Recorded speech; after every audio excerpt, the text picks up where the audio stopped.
नमस्कार दोस्तों, बहुत बहुत स्वागत है एक बार फिर से आप सभी का आपके अपने इस यूट्यूब चैनल विथिटेरिया में। दोस्तों मैं हूं एडवोकेट मंजीत त्रिपाठी।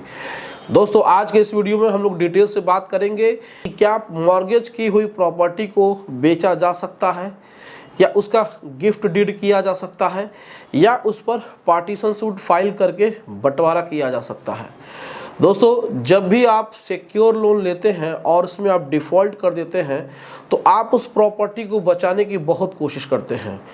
अगर आप ये सोच रहे हैं कि हम उस मॉर्गेज की हुई प्रॉपर्टी को यानी कि बंधक रखी हुई प्रॉपर्टी को बेच दें या हम उसका गिफ्ट डीड कर दें या हम उस पर पार्टीशन सूट फाइल करके इसको बचा लें, तो क्या ये संभव है? जब आपके पास बैंक की तरफ से नोटिस आती है, लीगल नोटिस आती है, सिंबॉलिक पोजीशन की नोटिस आती है और आपको ऑक्शन की नोटिस आती है, तो आपके मन में ऐसे विचार उत्पन्न होते हैं और आप लोगों के पास जाते हैं तो लोग आपको इस प्रकार की सलाह देते हैं। तो क्या आप इस प्रकार से आप अपनी प्रॉपर्टी को बेच सकते हैं, दान दे सकते हैं या बंटवारे का सूट फाइल करके उस पर बंटवारा लगा सकते हैं? तो आज के इस वीडियो में हम डिटेल से आपके इन 3 प्रश्नों का उत्तर देंगे। तो वीडियो बहुत ही ध्यान से देखिएगा क्योंकि ऐसी वीडियो आपको यूट्यूब पे बहुत कम देखने को मिलेगी, पूरी जानकारी शायद आपको न मिले। साथ ही साथ ऐसी जानकारी के लिए आपको मोटी रकम भी खर्च करनी पड़ सकती है। दोस्तों देखिए, अगर मान लीजिए आपने किसी भी सरकारी बैंक या किसी भी प्राइवेट या एनबीएफसी कंपनी से आपने होम लोन लिया, कोई भी लोन अगेंस्ट प्रॉपर्टी ली है और आपने उस पर डिफ़ॉल्ट कर दिया है और बैंक ने आपको सरफेसी एक्ट के तहत 13(2) की नोटिस, 13(4) की नोटिस और सेक्शन 14 की नोटिस भी आपको भेज चुकी है और अब बैंक ने आपको नीलामी की नोटिस भी जारी कर दी है। अब आप सोचते हैं कि हम इस संपत्ति को बेच करके बैंक का पैसा लौटा देंगे। तो पहले इस प्रश्न को उत्तर हम लोग ढूंढते हैं, इस प्रश्न को हम लोग जानते हैं, डिस्कस कर लेते हैं कि क्या बैंक में बंधक रखी हुई संपत्ति को हम बेच सकते हैं। तो इसका जो जवाब है वो बिल्कुल ना है, क्योंकि बैंक का आपकी प्रॉपर्टी पे हाइपोथिकेशन होता है, बैंक के अंडर वह गिरवी होती है। इसमें बैंक की रजामंदी, बैंक का एनओसी होना बहुत ज़्यादा ज़रूरी है, क्योंकि रजिस्ट्रेशन आप किसी भी कीमत पे करा सकते हैं लेकिन उसका म्यूटेशन नहीं करा पाएंगे। तो यहाँ पे जब तक बंधक रखी हुई संपत्ति का जो बंधक करता है यानी कि जो बैंक है, अगर वो आपको एनओसी नहीं देता है, वो अपनी सहमति पत्र आपको नहीं देता है, तब तक आप ऐसी संपत्ति को बेच नहीं सकते हैं। अब इसमें जो दूसरा आपका कन्फ्यूजन वाला प्रश्न है कि क्या हम बंधक रखी हुई संपत्ति को अपने किसी बेटे को, बेटी को, रिश्तेदार को या पड़ोसी को, किसी को भी हम गिफ्ट डीड कर सकते हैं, क्योंकि बैंक हमारी प्रॉपर्टी को बेच देगा। इससे अच्छा है कि हमारी प्रॉपर्टी किसी और को चली जाएगी तो हमारा प्रॉपर्टी बच जाएगा। लोग इसमें सलाह भी दे देते हैं कि आप इस पर गिफ्ट डीड कर दीजिए, इसमें कोई दिक्कत नहीं होगी।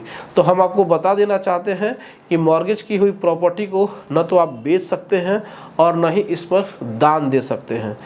तीसरा जो उसमें आपका प्रश्न है कि क्या ऐसी संपत्ति के खिलाफ हम बंटवारे का मुकदमा दाखिल कर सकते हैं, तो बंटवारे का मुकदमा आपके सिविल कोर्ट में दाखिल हो सकता है।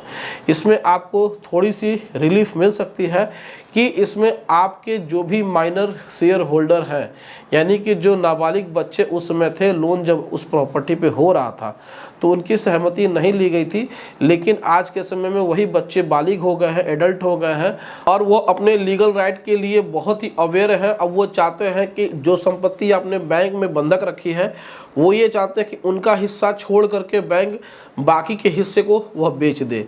तो वह क्या करते हैं, सिविल कोर्ट में बंटवारे का मुकदमा दाखिल कर देते हैं।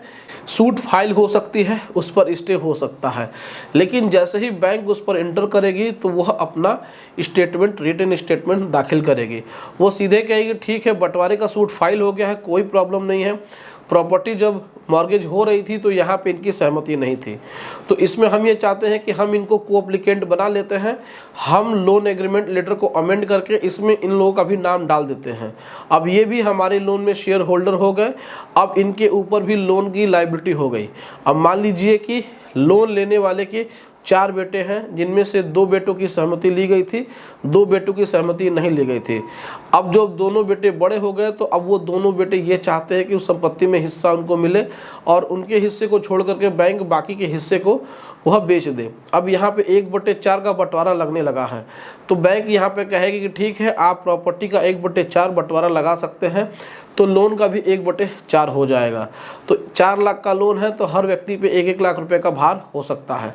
तो अब यहाँ पे आप उल्टा ही फंस जाएंगे कि यहाँ पे जिस प्रॉपर्टी को बचाने के लिए आपने सिविल कोर्ट में मुकदमा दाखिल किया है, यहाँ पे इस प्रकार से बैंक आपके ऊपर लोन का बर्डन डाल देगी और साथ ही साथ आपका सिविल स्कोर भी खराब हो जाएगा। तो ऐसी गलतियां बिल्कुल न करें। प्रॉपर्टी ट्रांसफ़र नहीं हो सकती है जब तक वह मॉर्गेज है, बंधक है। प्रॉपर्टी गिफ्ट भी नहीं हो सकती है जब तक वह बैंक के पास बंधक है, रेहन है, मॉर्गेज है और उस प्रॉपर्टी के अगेंस्ट में कोई भी पार्टीशन सूट दाखिल हो सकता है, लेकिन दाखिल करना एक गलत कदम होगा। तो दोस्तों, आपको यह जानकारी कैसे लगी, आप अपनी राय में कमेंट करके ज़रूर बताएं। दोस्तों, अगर आपने भी किसी बैंक से कोई भी लोन लिया है और बैंक ने आपको लीगल नोटिस भेजा है और आप उस लीगल नोटिस का जवाब देना चाहते हैं, आपको लीगल एडवाइस की ज़रूरत है, तो आप स्क्रीन पे दिए हुए हमारे व्हाट्सएप नंबर पे आप अपनी समस्या लिख करके भेज सकते हैं और घर बैठे ही लीगल एडवाइस ले सकते हैं। दोस्तों, इस लीगल एडवाइस के लिए आपको एक छोटी सी फीस देनी होगी। तो दोस्तों, वीडियो अच्छी लगी हो तो वीडियो को एक लाइक ज़रूर करिएगा, इसे अपने दोस्तों और रिश्तेदारों में शेयर कर दीजिएगा और हमारे चैनल को सब्सक्राइब करके हमें सपोर्ट ज़रूर प्रदान करिएगा। दोस्तों, मिलते हैं अगली वीडियो में एक नए टॉपिक के साथ। तब तक आप अपना और अपने पूरे परिवार का ध्यान जरूर रखिएगा। Thank you so much. जय हिंद दोस्तों।